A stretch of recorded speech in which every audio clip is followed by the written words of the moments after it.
Hello, I'm your host, Caroline Chambers, and this is So Into That, the podcast where I invite cool people to tell us all about something that they're really into right now.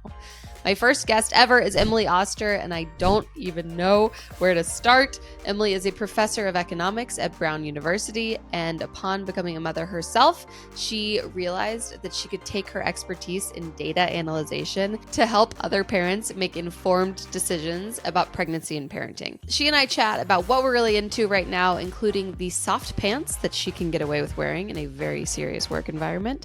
And then I grill her for the real down and dirty on a lot of things that make a lot of us anxious, like sleep training and whether baby-led weaning is actually making our kids better eaters or if it's all just one more thing to make us feel more anxious.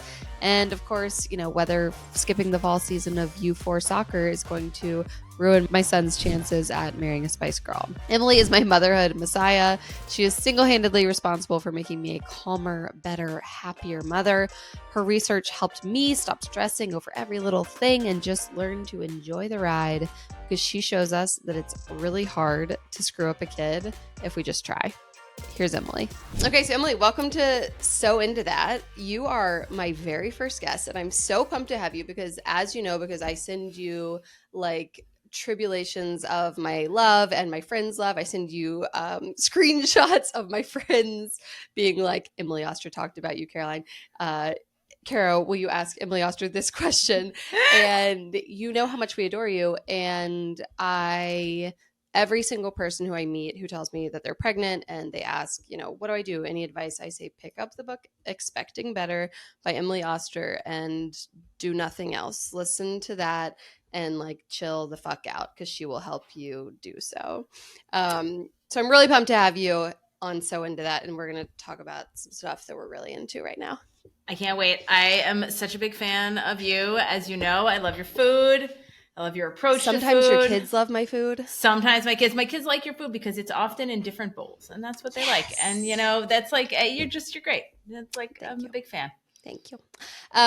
Okay, so I'm going to go first. I'm going to tell you what I'm really into right now. And as we were just discussing, I have been moving.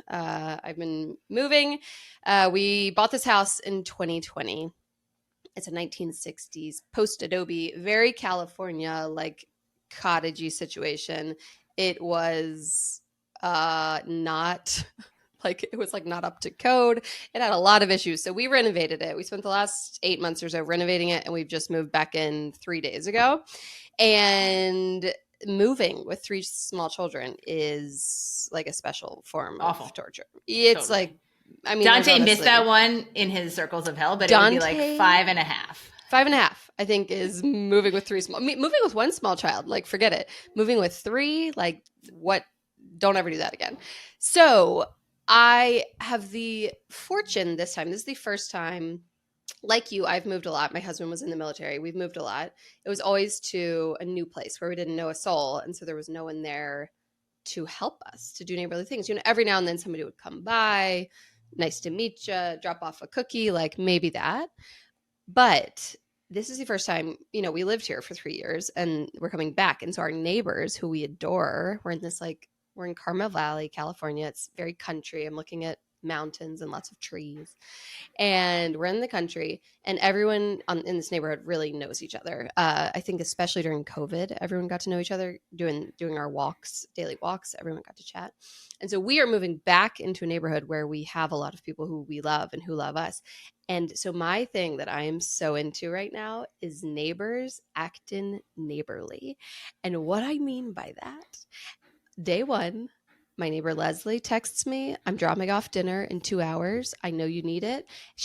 I was like, I do need it. And normally, I'd be like, what? I'm moving into a house that I renovated. That's a privilege, right? It's not like having a baby is also a privilege, but it's not like I just birthed a child. Do I really deserve a meal out of you? But I was like, you know what, Leslie? My children haven't eaten a vegetable in 17 days. I will take dinner. And she showed up with this feast, a salad, a side of vegetables that the kids would actually eat, AKA steamed broccoli, enchiladas, the best part, the kicker, plastic plates or paper plates and plastic forks. She thought of everything.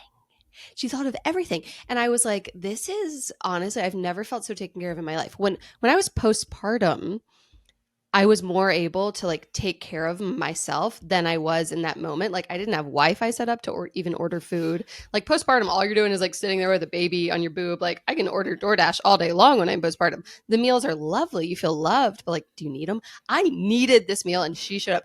The next day, who brought food the next day? The next day, my neighbor Tess shows up with soup and she texted me and said, I'm bringing you soup and fresh bread for dinner tonight. And I was like, oh my God, that's so nice. It was 3:00. I was like, I haven't eaten a single morsel all day. Thank you. And she shows up with not only the soup and the bread, but also a turkey sandwich. She was like, you haven't eaten all day. Eat this turkey sandwich. Oh my God. So that has so just nice. continued to happen. We're in the country. People own trailers. Somebody brought their trailer over to haul our boxes away for us. Like just neighbors acting neighborly. I don't know. I think there is just something so incredible about showing up for people when they don't particularly like. It's not like I was sick. It's not like I had a baby. Yeah. You know, this was like a thing that I did to myself. I did this. I moved. I renovated this house. And yet people know like she's going to be stressed. She's going to be really busy. And they showed the F up. And that was really cool. And that's what I'm so into right now. And now I'm like, my sole focus for the next month is like, how can I be a better neighbor to all of these people who showed up for us? That's lovely. Oh my gosh, I love it. I know. We should all be so lucky as to move back into neighborhoods where we've already lived so that our pre-existing neighbors can take care of us during such move. No, but I think it's also such a nice comment about where you live because there are a lot of places where you could live there for 10 years. You could move out, you could move back in, and people would be like, oh, those people back? That, new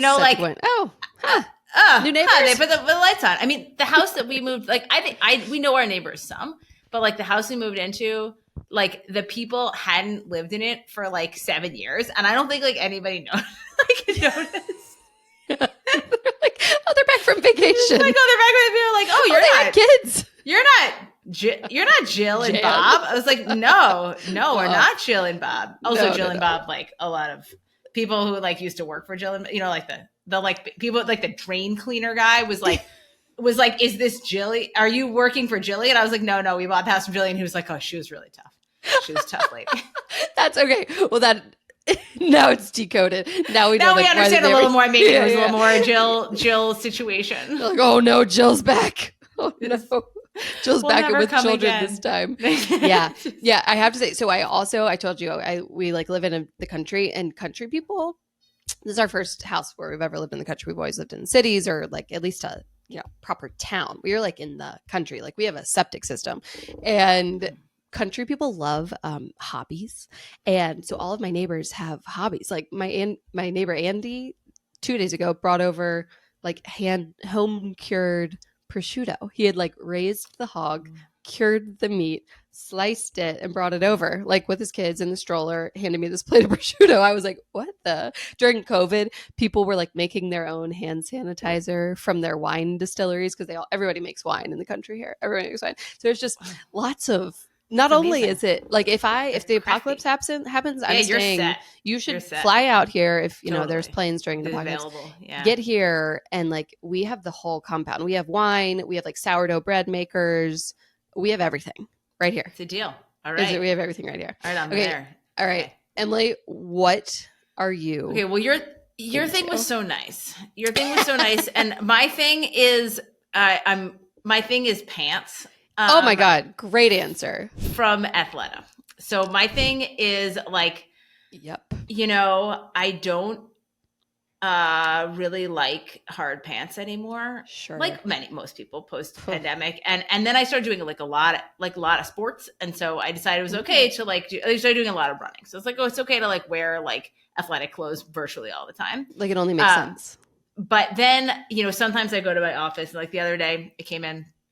And I have this like lovely junior colleague down the hall. Like he's like, this was like a couple months ago. So it was like basically his first day at this job. And like it's the summer.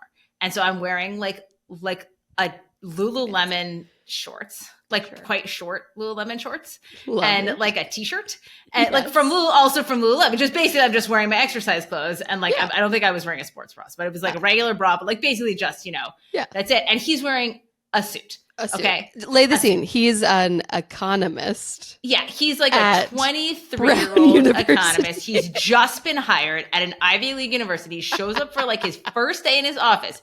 There's only one other person on the floor. Hello, ma'am. There are some other offices, and I know him pretty well, so it wasn't like so terrible. Sure. But like, he was just like, and then he was like, oh, are you like coming from exercise? And I was like, no. What do you want me to say? I was like, well, maybe there's a right answer, but then I didn't want to be like, oh, I'm just like, I was like, no, I'm just getting off of Zoom, Just wearing soft clothes, man. Just wearing soft clothes. So then I've discovered that Athleta makes a lot of pants that look like a little more, like yes. they look like you could wear them for work.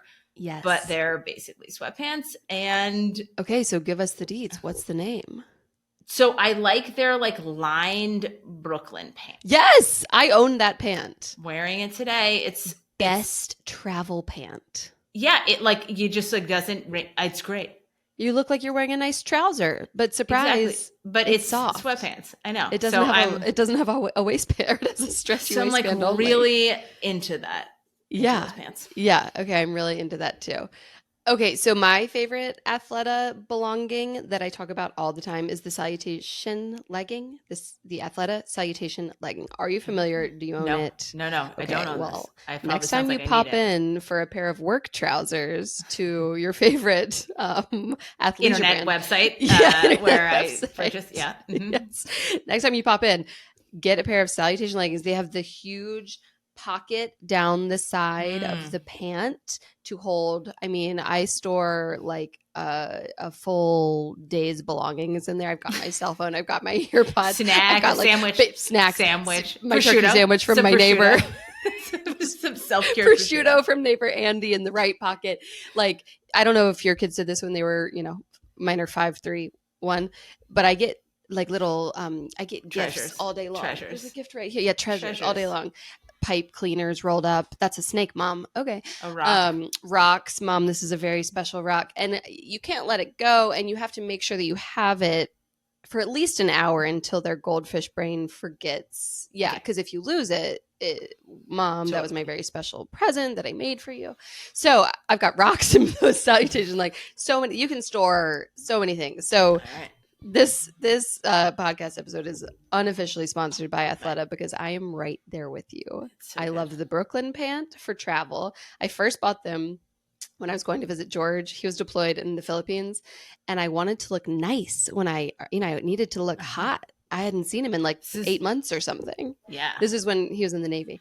I think, to be fair, that's actually the time with your partner when you most don't need to look hot, because it's like, That's actually that's a very good argument. Like, just take whatever. Like, basically, I'm here. I could have had a paper bag over my head. Basically here, and I'm ready. That's it. I could have had like lipsticks just swiveled across my face, and I would have gotten laid immediately. It's like, no problem. Just get down.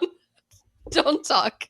Just go. Yeah, that's a solid point. Any wives of military people, remember that. You don't worry about your pants. It's fine. You don't need to worry about your pants. Just show up and everything will get taken care of. Yeah, but that's when I bought them, and I still own them like 11 years later. So they're gonna treat you right for a long time. Amazing. They're gonna treat you right. Okay, so Emily, my favorite thing about you. I have so many favorite things about you, but one of my favorite things about you is, like I said earlier, you just have this ability to help me, my friends, every single parent who finds you on the internet, chill the fuck out. And I think that is like the most important thing in parenting. I don't know when it happened. Maybe you do.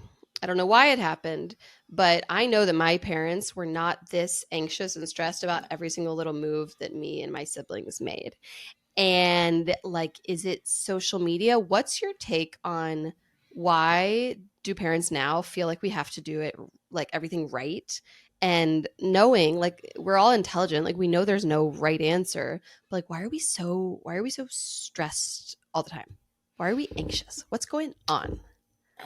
I think it's a complicated question. I would say I think one piece of it has to do with the fact that we're older, old, but that, there's kind of a demographic shift towards like having kids after you have accomplished more things professionally. And so you sort of feel like, look, I tried to get into college. I won that. And then I won this job, and then I won this promotion, and I won this, and here's something else I can win. And like, how do I win things? I work hard. I like work hard to figure out. And the thing is, you can't really win parenting in that way, but I think it imbues there's a sort of sense in which like, this is a thing to accomplish. Whoa. And that frames it as like, then you want to do all the things, right? Because you're trying to like get to some end goal. That is a really good way to frame it. I've never heard it framed that way. If you've already said that a million times, I apologize, but I feel like I consume all of your content, and I've never heard it quite laid out like that.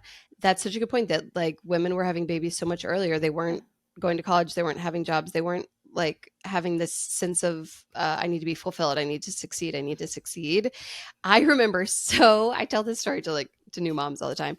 I remember going to my pediatrician, who I adore, and I compare to you because she just helps me chill the fuck out all the time. She's always like, who cares? Like, she's pediatricians are really good at that. I will say that pediatricians, it's just like most pediatricians are just like, listen, did the arm fall off? It's not off. It's fine. Don't worry about it. Just, stop calling. Carry on. Stop texting me, Caroline. Don't text me. That's not why I gave you my cell phone number. That's not why I gave you. I showed up with to one of my kids' appointments with a box of cookies, and on it I said sorry about all the dick pics because they had all just had rashes lately. She was like, "You are a psychopath," and I was like, "Well, I am sorry about all the dick pics." I am sorry. Okay, so I remember going. Mattis is my first. He's almost 5. In my first year of his life, I was the most anxious. I mean, I'm not an anxious person, and something about, A, postpartum anxiety, B, just like trying to do it all right. I was reading all the books. I hadn't found you yet. I was listening to my cousins who did it a certain way, my friends who did it a certain way. And I just feel like I was so robbed of like the joy that the first year of a baby's life can be. Like, yes, it's hard, but it's also, God, when you're confident and comfortable, it is like the snuggliest, best thing ever. I feel like when I had my second, there was like a feeling of like, it could have been like this. Yes. Like before. And then of course there was a toddler. I was like, toddler is exhausting, but like the baby, still. But like the baby is just like, that's it. You just hold them and you just hold them and like you stick them on a boob or a bottle and they stop crying, ideally. But okay, my pediatrician, I remember going to her on the, we're just trying to succeed note. I remember going to her when Mattis was like 3 months old and being like, so what do I like do with him all day long? And she was like, what do you mean? And I was like, just to like make sure his brain is getting stimulated, like make sure he's growing, properly. Like we just kind of, I just kind of laid there. Should I be like showing him cards? She was like, oh, Caroline. Oh, honey. I was like, what? She was like, just do whatever you want to do. I was like, what do you mean? No, I need to be like at home reading him books, like putting flashcards in front of us, those like black and white fucking flashcards. They can't see because they can't see. They can't see color. Nor do they need to. They don't need flashcards. They don't need flashcards. Oh my God. Freaking holding animal flashcards in front of his face. She was like, Caroline, just like, she was like, do you have friends? And I was like, a couple. She was like, not anymore. It hasn't been going great with the flashcards, honestly. Not going well. Nobody wants to be around me. I'm trying to train my child on like black and white images of antelopes. Nobody wants to be near me. So anyway, she was like, live your goddamn life. Like, go to lunch with your friends. Go on a walk. She was like, do you like walking? I was like, I do, but like, what if it's too cold? She's like, oh my God, just go on a walk with the baby. I was like, okay. And that was like the best lesson I've ever gotten. I literally thought that with a newborn, you were supposed to like be doing, I thought you had to like be training it to be a baby and to do the things. It's just, they just figure it out. What? Okay. So that's month 3. And then comes the sleep training stuff. And I feel like you recently talked about this. So I want the real lowdown on sleep training because whenever I talk about sleep training on my Instagram, I get just like no, you this. You can't do that. Oh, you can't. There's so I can't. I can't even imagine having the job that you have, because whenever I talk about anything parenting related, it's like whoosh, everyone attacks. Like, even if I'm like, do whatever you want. Like, baby-led weaning is one way, but you could do it this way. 5 million opinions. Don't tell people they can do it anyway. You know, you're giving, you're stressing them out. I'm like, oh, ladies. Yeah. Do you have like, well, we'll talk about that later. Sleep training. I did it with my first. It was hell. He was crying all the time. And then with my other two, I just didn't do it. And eventually they just stopped crying. And I just let them cry a little bit at night. And then they started sleeping through the night. What's your, like, Emily Oster take on sleep training in general? I feel like you said this one thing that I've quoted a lot about like the amount of hours, if you do the like shush technique, you know, where you go in and you pat their bum, like they end up crying more if you do that than if you just leave them and let them cry. Give it to me. All right. So there's a few different questions you could ask about sleep training. So one is like, does it damage your child's attachment forever? Oh my God. And the answer is no. I had forgotten how stressed I was about that. And we have like good, randomized trial data where they have kids sleep trained, not sleep trained. They just look the same later, which actually gets to your point of like, they look the same later. They sleep about the same amount later. They're the same amount of attached later. So it isn't, sleep training isn't some kind of magical thing that like, if you don't do it, your kid's like gonna like be ruined forever. Which is what everyone who has slept trained tells you. You have to do 12 in 12 weeks. Mom's on call. You have to do it or they'll never sleep. They will sleep. They'll sleep. They'll sleep. They'll sleep eventually. They will, this is a way that you will improve their sleep in the short term. Yes. And it also can have some positive impacts on postpartum depression, on other things. I mean, sleep deprivation for many adults is like sleep deprivation is bad. I mean, it's literally a form of torture. So it's like, and so I think there is value to sleep training for most babies. It will improve their sleep to some extent. It's not like 100% success at all times forever, but on average, this will improve the sleep. It doesn't, like, sleep training is such a funny thing because you have there's like so much on both sides. There's the people who are like, you have to do it. And the people who are like, if you do it, you'll ruin your kid. And the answer is like neither of those things. And you're not like either of those evil, things. and you're evil, and you don't love your baby. It's like your baby thinks you died. When you leave them, they think you died. What do you mean they think I died? They don't know what that is. It's a baby. They think, what if the cave women were off like, foraging? They didn't think they died. It's fine. They probably did die. They're foraged. It's very difficult to be a cave person. Did die, cave but I did. Very high mortality rate there. But then I think the question is, if you were going to do this, the other, like, there's that piece, and then there's this much more practical piece, which is like, if you were going to do this, what is the right time, and so on. And the answer is like, people think of this as a way to get your kid to sleep through the night, but actually most kids are not able to sleep. Most babies are not able to sleep through the night until 7-8 months, not none of them, but like, so when you think about sleep training, like before that, you're really thinking about like trying to encourage sleep at the beginning of the night, and then they still eat later. So it's about like learning to fall back asleep. Yeah. And the answer to what is the right way to do it is you just have to be consistent. And most people find it much easier to just close the door. Like the thing people can't do that just doesn't work is staying in the room. So there's a version of this where you just sit in the room while the kid screams. And like no one can, I think basically just no one can follow through on that. Like, by the way, George was a Navy SEAL.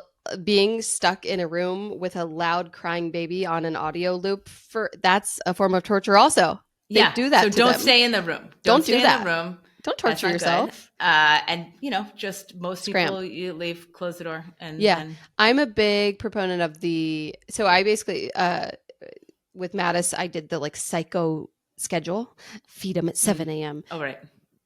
Play with them. Feed. What is it? It's like an acronym. Feed, play, eat. Feed, eat, play.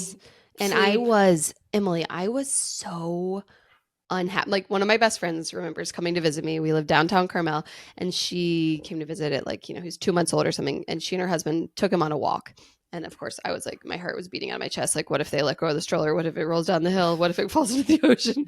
And I was like, I texted her like, 10 minutes after they had left and was like, okay, just be back in 7 minutes because he needs to go back down for his nap. And she was like, honey, why? Why? Like, take a bath. He's perfect. She was like, he's giggling at everyone. He's happy. Like, why? And I was like, because it's what the schedule says. Like, I literally have no idea. But I feel like there's so much in parenting, like, advice that we just blindly follow because somebody like they said to. They said that baby-led weaning, will make them eat better. They said all these things. I also think there's an illusion of control aspect, which is like, you really like it can be so out of control to have a newborn and even to have an older kid. And the idea that like, okay, but just if you do it in this order and if it's 17 minutes to go to sleep, it's cool.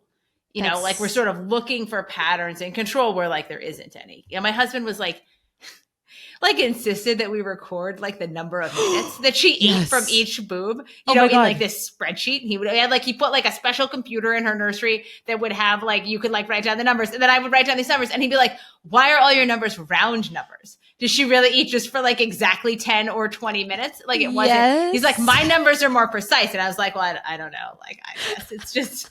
Okay. I like that your husband had the postpartum anxiety. That's nice. That takes a little bit off of your shoulders. Like a little bit, yeah. My husband was like, have you seen the baby lately? He's like, what? Is it around? Is it around? Is it here? It's like, it's always here. Yes, it's here. Okay. So my current, I feel like I've really gotten over like a lot of the things that stress moms out in the early days. Like I now know that baby-led weaning, no offense to baby-led weaning, I think you're trying really hard to show people a cool new way for kids to eat. The fact that I think they promote it so heavily as like, if you do baby-led weaning, if you expose them to every single food group, your kid will be an amazing eater. Like bullshit. Nope. Bullshit. As soon as they see chicken fingers at the pool, they will become chicken finger heads.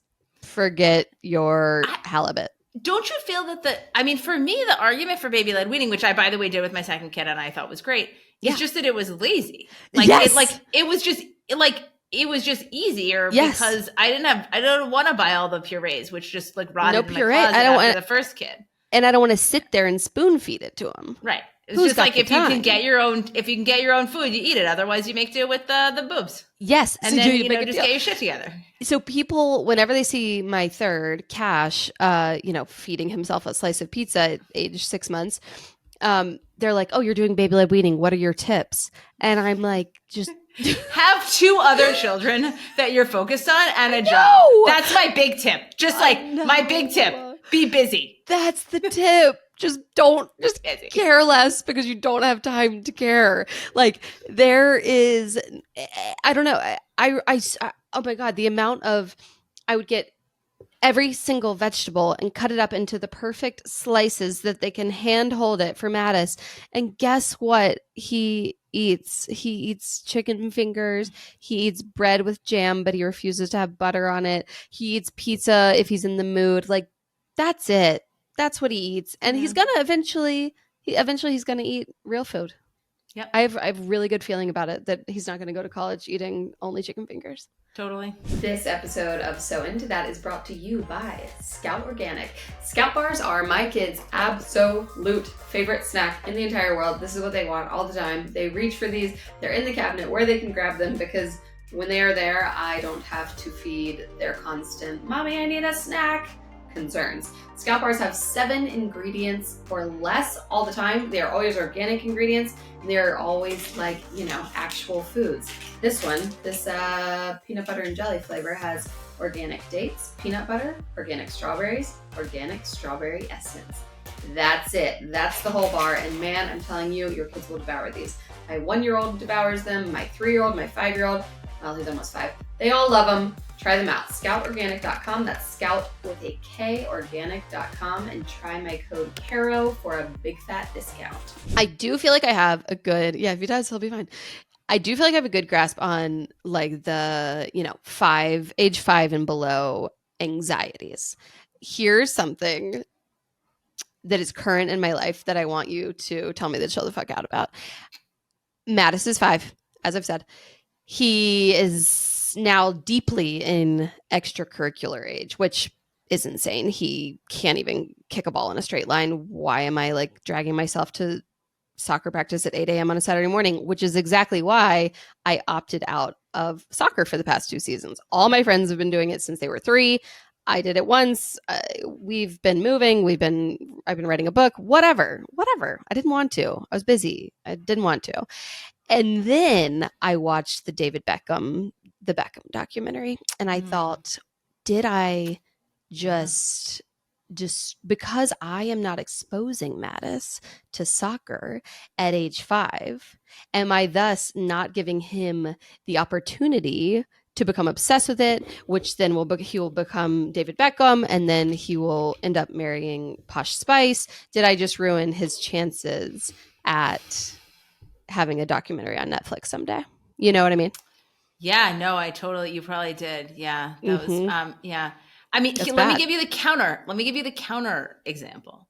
Misty Copeland, very famous ballerina, did not dance at all until she was 13.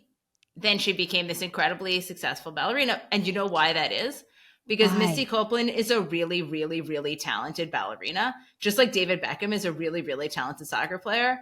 And I'm sorry to say, I don't think your kid's David Beckham. And I mean, maybe, I don't want to presume, but you can't be David Beckham if you only eat chicken fingers. That's how I know. David Beckham, tell him if he wants to be David Beckham, he's got to eat more vegetables. David Beckham was crushing vegetables. Crushing vegetables. But I think this is the thing. Like, when you look at the data about extracurriculars, and you ask, like, what is the value of extracurriculars? It's not none. The value of extracurriculars is that for a lot of kids, this is an opportunity to be in a space that's like different from school, that's a different social environment, something they like, that they're good at. You know, if your kid loves to play soccer, like the day that like school was bad and like math tests didn't go well and they're feeling like their friends are not doing it, the opportunity to like go out and like hang out, even if they're not good at it, the opportunity to like be with their team and be like, that's what extracurriculars are for. That's their value. And that shows up in the data, but you don't have to be David Beckham. And you don't have to be like doing it every Saturday morning and ruining your family's life at 5 for them to get that later. And so I think that's like, if we reframed extracurriculars as like a little bit more of like, this is like an opportunity for our kids to sort of do something different, get outside, like exercise, I think it would be like so much healthier, because your kid's not going to be like, your kid's not going to college. They're certainly not going to professional soccer, and they're almost certainly not going to college for like, this is not what is happening. Why do you say that? Is it because I skipped? It because you skipped for soccer this fall season? Yeah, that is such a good reframe. Okay, what is wrong with us? Because like I play tennis and I'm horrible, and I've never once been like, oh, I shouldn't play anymore because I'm horrible, or like I should try harder and practice more because I'm horrible. Like, no, I get out there, I have fun, I get a little exercise, I chit chat with the girls. Yeah, that's the point. It's an activity. It's like fun. Yeah, and it like takes me away from my kids, which to your point, like soccer takes him away from school, takes him away from his little brothers who are like all up on his junk all the time. Yeah. Okay. So like extracurriculars are a good thing, but don't stress out if we skipped you for and soccer. Also like make sure it's something that they like. I mean, I think that it's sort of like sometimes I think we decide what extracurriculars our kids could do based on some view that like, well, everybody plays soccer or everyone does, or like this is a good, like this will be good. I mean, I think the worst argument is like this will be good for them in high school, or this will be like colleges like this sport, you know. That's not a good reason to have your kid do stuff. The reason to have them do it is if it's something they enjoy. And so like responding a little bit to like where our kids are in terms of the stuff they like. Sometimes, yeah, I really like that. Sometimes I feel stressed out, like that I'm like, what does he like? Like, have I exposed him to enough things? Oh, like right. For instance, George and I both grew up in the South. Everybody in the South goes to church every Sunday, whether or not you really are a hardcore God believer. My parents are like into faith, but you know, we don't talk about God all the time, but we went to church all the time. And Mattis, there was like a church in a book we were reading recently, and he said, "What is that?" I was like, "That's a church." He was like, "What is a church?" I was like, "Oh, interesting." So like if he wanted to get into faith, which would be so cool, I'm not giving him the opportunity. But again, I think your point is he's going to learn about it. It's fine. He's going to grow up. things will He's happen. going to learn about it at Yep. school, whatever. Yeah, Okay, my daughter is really, I will tell you, my daughter's super into the violin. Okay. She's super into it, like far beyond where Cool. I would like it. She really likes it. You know, she's got like, it's like, that's her thing. That's like it's a very important part of her Yeah. identity. And she started doing that because she saw a violin when she was like 5 and was like, I want that. I want to do that. That's And so really I was like, cool. okay, you can do that. And the thing is, like, it's super annoying. I mean, I love that she's doing it, but it's like the other day I had to like spend the whole morning like driving out to some high school out in like God knows Situate, Rhode Island, to like That's not so what she you want. could like do Yeah. some audition for 5 minutes, you know, like, and then drive. But you know, you do like stuff like that. Like even if you don't push this event, your kid may find their thing, and you may find yourself on the travel soccer pitch, like Yep. you know, for nothing. But you should be there because they want to be there, and it's something they love, and not because of you. Yeah, if I had to guess, you're not like forcing her to practice her violin. She I don't wants to get do involved. it. She's You told don't that get I involved. that I don't know what I'm doing, which is true because That I is- didn't practice my own violin. Okay, that's cool because I played the flute. I tried to play the flute, and I just so remember my parents being like, "Have you practiced yet today?" And I was No, like, no, I practiced. I played the piano, and like I never practice, and it's awful if you don't practice. Like it's Right. so interesting to watch it. Like you know, if you practice every day, like then when you show up at the end of the week, you've made progress, and your teacher like likes you. Yes. Whereas I was like, wow, that's such an interesting experience. Like when I did this as a kid, every week it was like I would practice for like 10 minutes before Mrs. Like I don't remember what her last name was, but she would show up at my house, and she would just be like super disappointed because like I never made any progress. Yes, and 'Cause you don't yet you didn't care because you weren't passionate about it. I wasn't. I didn't But care. I was just she waiting cares. to quit. She Yeah. cared. Oh my God. Okay. All right. Well, this How do we get on this? interview Yeah. with you was really selfish. Motives were to help me chill the fuck out about new things that I'm starting to freak out about. I think I just need to revisit like which one's about this age? The family firm. I need Family to firm. revisit Yeah. and Yeah, family just firm. have a good dose of like, why are you freaking out? Your kid Yeah. isn't going to be David Beckham either. way. Exactly. I think it actually says that in there. It says your kid's not going to the Junior Olympics.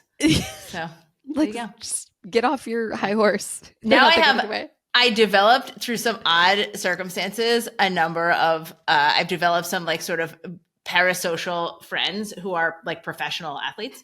Okay. Like professional runners mostly. Sure. who did go to the Olympics. And so sometimes they'll be like, you know, what do I do about this? And I want to be like, your kid's not going to the Olympics. I'm like, well, actually, Oh. like, I don't want to like rule it out for Yeah. you. But anyway, the advice is probably very similar. I'm going to stick with my advice, but also, But just to know, like maybe upgrade a little bit. maybe take Since you were them in to the the extra Olympics. practice if It's they're like- interested. Okay, we talked about what we're so into. We're so into Neighbors, and we're so into the Brooklyn Athletic Band. What is something that you're so out on right now? Like you just don't want to hear anything else about it. You are out on that. You want me to go first? I don't know. Yeah, you go first. Wait, I had a good Okay. one. Yeah, you go first. You want to know what I'm out on? I'm out on Stanley Cups. Do you know what that is? After that video with the thing and the guy and the car that burned down, you're not. Oh my on God. Stanley Okay. Wait. That was actually nice. So now I Cups? take That it was back. nice. Okay. So if you haven't seen what Emily's talking about, Stanley Cups are these like insulated cups. But the reason that I'm out on them is that every influencer pushes them. They're like $40 and they leak. They aren't good cups. They leak. You can't put them in your bag because they have this giant straw. So you can't put them in your bag. So you're having to carry this giant cup all the time. So you look like a meme of an influencer if you carry it around. They're dumb looking and I don't like them. But they did just do this really nice thing where so they are insulated and I guess they're quite indestructive. And this Right. woman's car completely caught on fire, like shot to shit. Ashes, and the Stanley Cup was sitting there like it fully intact, and she shared a video and Stanley Cup bought her a new car. Oh, now I feel like a bitch. That was nice. No, of no. her. I mean, I think it's sorry. I didn't really, Yeah, bring yeah. it. No, I'm out on Stanley Cups. They leak and I don't think they're good, but I do like their morals. That was nice. That was nice. I thought that was nice. Okay. That was really nice. I am out on daylight savings time. Oh my God. I don't like that it's dark at night. It I makes me I don't like it. I don't so like sad. it. It's sad. It did mean that it's lighter in the morning when I run, but it's like the timing That's is nice. such that it's still not light. So like Yeah. still that I'm leaving to run in the dark, Yeah. and also now it's dark at night, and I So don't you leave at what? like it. 5:30? Like 5. closer to 6 usually. Okay, but yeah, it's still dark. Yeah, it's yes, still dark. I couldn't agree good. more. Didn't Congress, aren't we not going to do that anymore? I thought we were like somebody that I work with works in Arizona, and they don't have daylight savings time. They're just like, they just don't do it. They're just like, she was like, now I'm only 2 hours off from you guys because we don't do that shit.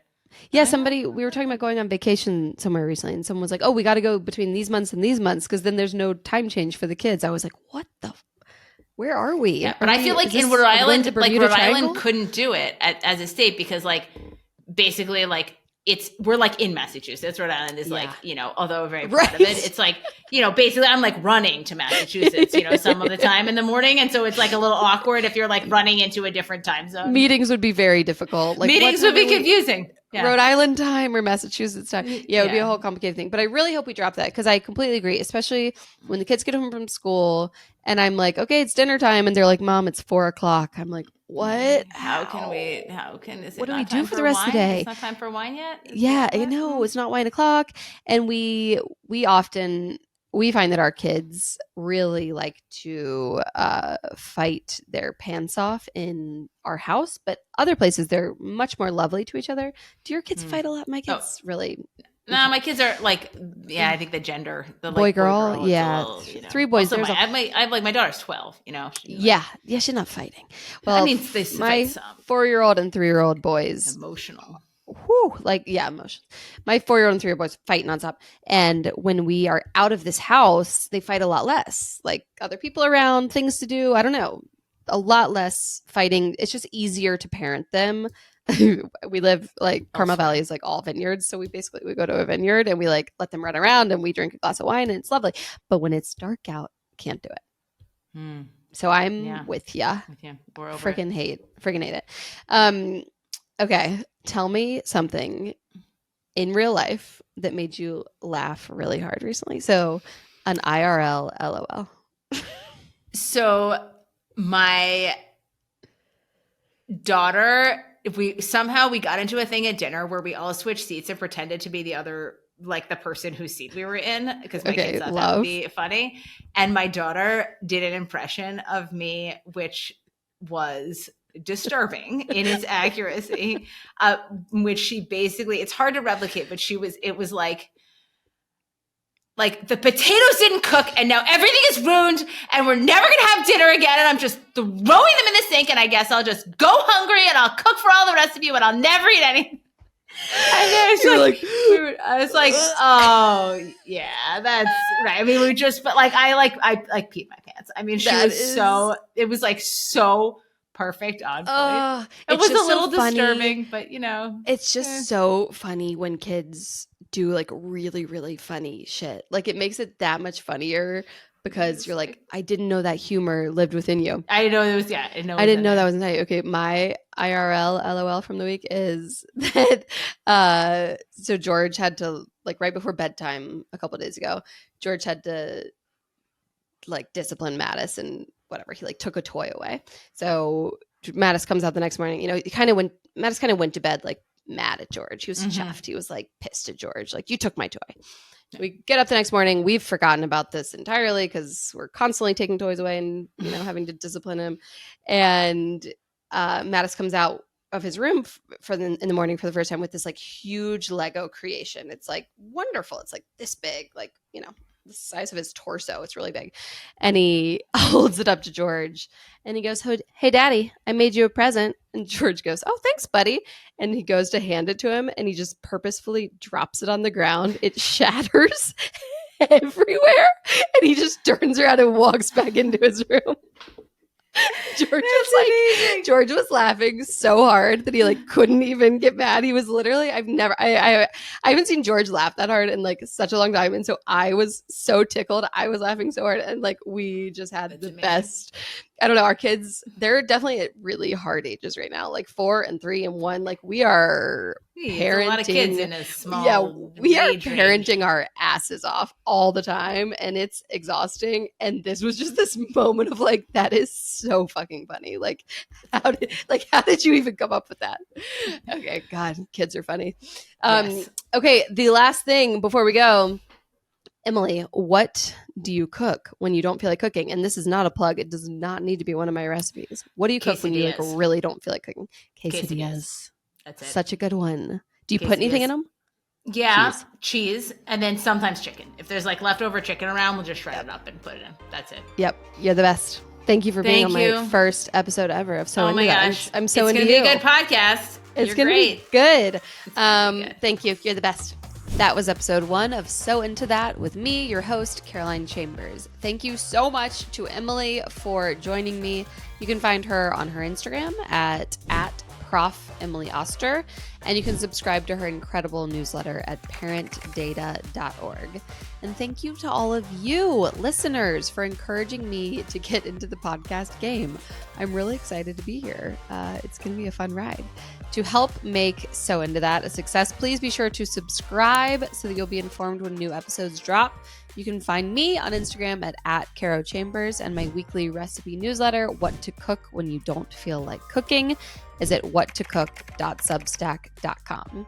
So Into That is produced and edited by Kevin Leahy and his team at Podcast Point Man. And a huge thanks to my entire team at Substack, Dan Stone, Hannah Ray, Helen Tobin, many more, for helping me get So Into That up and running. See you next week.